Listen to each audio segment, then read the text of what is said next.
So some homeowners may not want to plant their plant. Sometimes you may not have enough space, or maybe you just have a little bit of, plant stuff around the house and you want some fruit right out the front door. And that's something you can definitely do. I have a 1 gallon blackberry in front of me, which is a size that, you can find at a lot of local garden centers. And, you can take this plant, you can pot it up, and let it continue to grow, keep it watered, keep it fertilized, and it'll produce fruit, in a few years. And, the way that you can maintain this plant for the long term is you're gonna wanna continue to repot the plant every year or 2 years.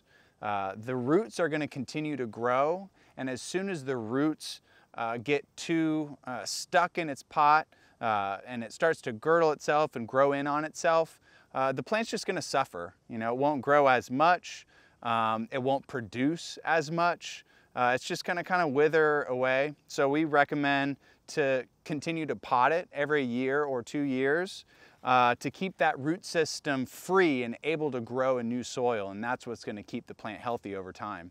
And you can easily have a nice little vineyard out right on your front porch.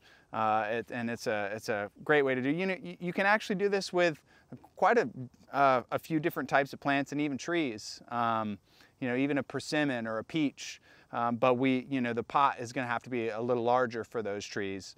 Maybe a 15 or 30 gallon size pot. But if you have the space, it's a perfectly viable way to have fruit right in front of your house. So you can continue to pot most fruit varieties into larger pots every year or two, and you can keep potting from 1 gallon to a 3 gallon to a 5 gallon, a 7 gallon.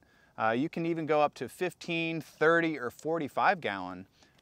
You can do all kinds of different fruit like this: blackberry, blueberry, raspberry. You can also do you could do a mulberry. You could do persimmon and a hardwood, a peach, a pear, an apple. The most important thing is that you need to keep watch on the root system. And if the root system gets too tight, it'll start to make the tree's health suffer over time.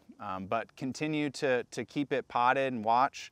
Something also to think about as the tree starts to grow and get really leafy and long and tall, you may want to keep a plant that you're keeping in a smaller pot.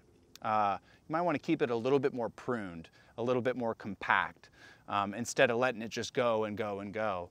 And that should keep the plant having a little bit less energy requirements over time as well.